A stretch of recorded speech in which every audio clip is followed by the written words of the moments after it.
大家好，又到小白姐姐講故事嘅時間啦！喺故事開始之前，提提大家記得訂閱我哋嘅頻道啊！小白姐姐講故事，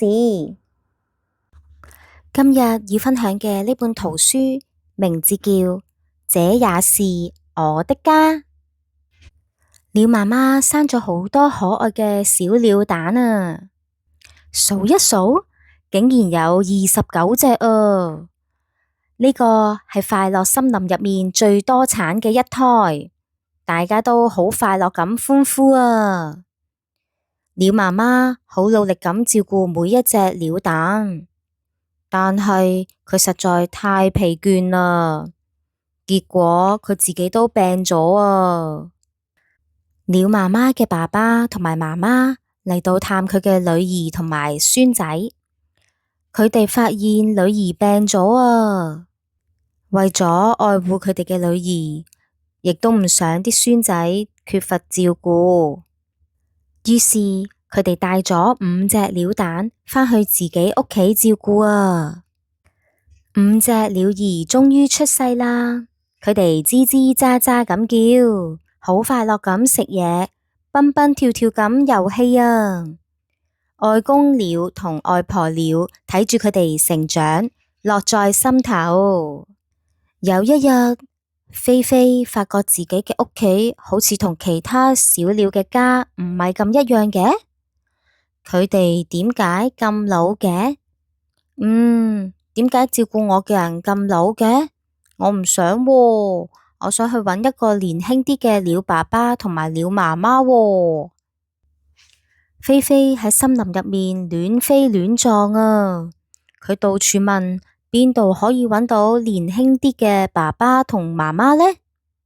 但係日過一日，夜過一夜，始終都揾唔到啊！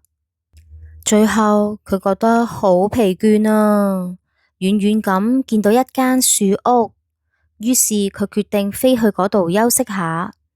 正當佢敲門嘅時候，佢見到有2位外公鳥同外婆鳥好相似嘅鳥爸爸同鳥媽媽喎，佢哋正住忙着餵飼一群小鳥啊。到咗小鳥佢哋食飽咗之後，鳥爸爸同鳥媽媽一臉滿足咁坐低休息。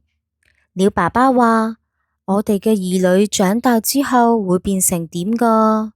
鳥媽媽話：佢哋長大之後會有自己嘅屋企，會有自己嘅兒女。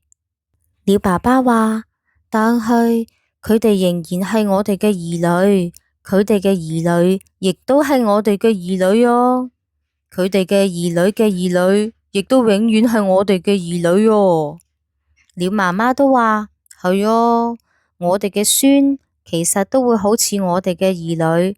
我哋都會好愛佢哋㗎，一樣會幫手照顧佢哋㗎。菲菲聽到佢哋呢度講完，心裏面就諗起外公鳥同埋外婆鳥啦。佢明白到，雖然外公同外婆唔係爸爸媽媽，但係佢哋對自己嘅愛，其實同爸爸媽媽嘅愛係冇分別㗎。菲菲決定返去揾外公鳥同埋外婆鳥啦，佢好努力咁拍翼，希望快啲可以返到去見佢哋慈祥嘅面孔啊！當佢返到屋企嘅時候，佢見到外公鳥同埋外婆鳥喺門前做咗一塊好有趣嘅告示牌，上面寫住：我的家，你的家，有愛不分你我他。歡迎菲菲返到愛嘅屋企啊！小朋友，故事就講到呢度啦。如果你哋都鍾意我哋嘅故事，請你喺下面畀個 like 我哋啊，同埋記得訂閱我哋嘅頻道啊！小白姐姐講故事，我哋下一次再見啦，拜拜。